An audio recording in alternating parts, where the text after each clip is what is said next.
Joining me now is North Carolina's Richard Hudson from the House Energy and Commerce Committee. Congressman, thank you for being here with us. I want to start by asking you how things are going in North Carolina. What are you hearing from your constituents? Well, thank you, Brian.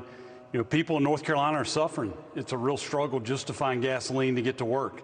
I mean, it's like break out your bell bottoms, get your Bee Gees album.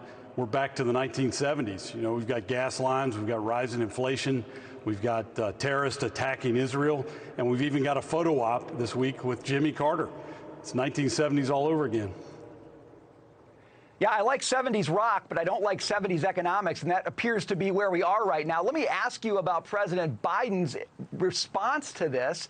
He is saying that the Kremlin isn't behind the attack, but the hackers do live in Russia. Watch what he had to say here, Congressman. We do not believe the Russian government was involved in this attack, but we do have strong reason to believe that the criminals who did the attack are living in Russia. We have been in direct communications with Moscow about the imperative for responsible countries to take decisive action against these ransomware networks. And we're also going to pursue a measure to disrupt their ability to operate. And our Justice Department has launched a new task force dedicated to prosecuting ransomware hackers to the full extent of the law.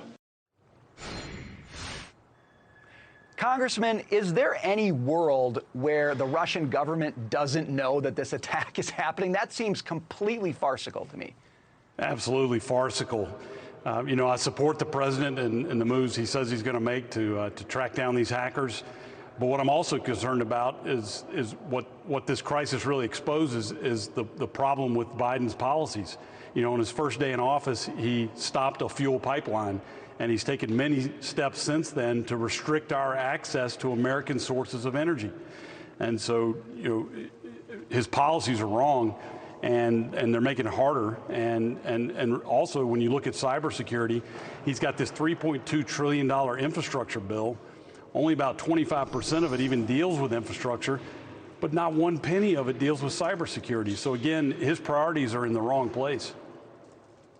Yeah, I wanted to go to this infrastructure issue. I mean, we're looking at that bill. We're looking at the spending in that massive bill. I don't recall seeing anything that gets to this particular issue. It seems to me if we're going to spend money on infrastructure, $1 should be on security for ransomware attacks on the pipelines that the administration won't allow people to build. Is there any way that you in Congress can help move in the direction of getting some of this into an actual infrastructure bill?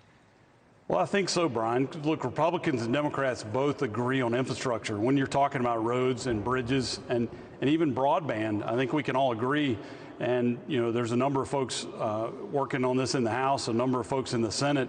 And the hope is that President Biden and the far left will give up on this, you know, massive package that has nothing to do with infrastructure.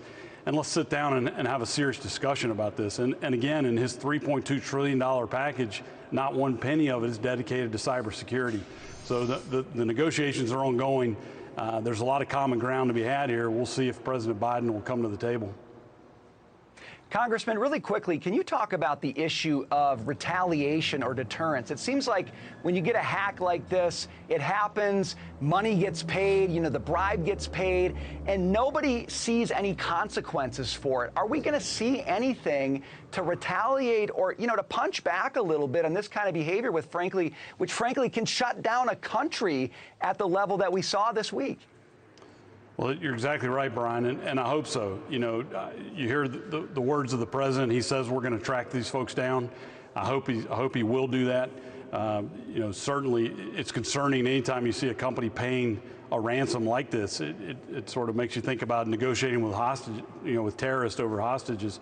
You know, anytime you pay something like this, you're only encouraging more of it. So I support the president if he's going to track these folks down and put them out of business.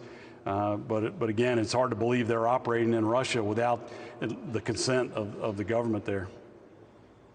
Yeah, you got to put them out of business or they're going to put us out of business. It's one or the other, but we can't have it the way we've had it this week. Congressman, thank you so much for your time today. We appreciate it.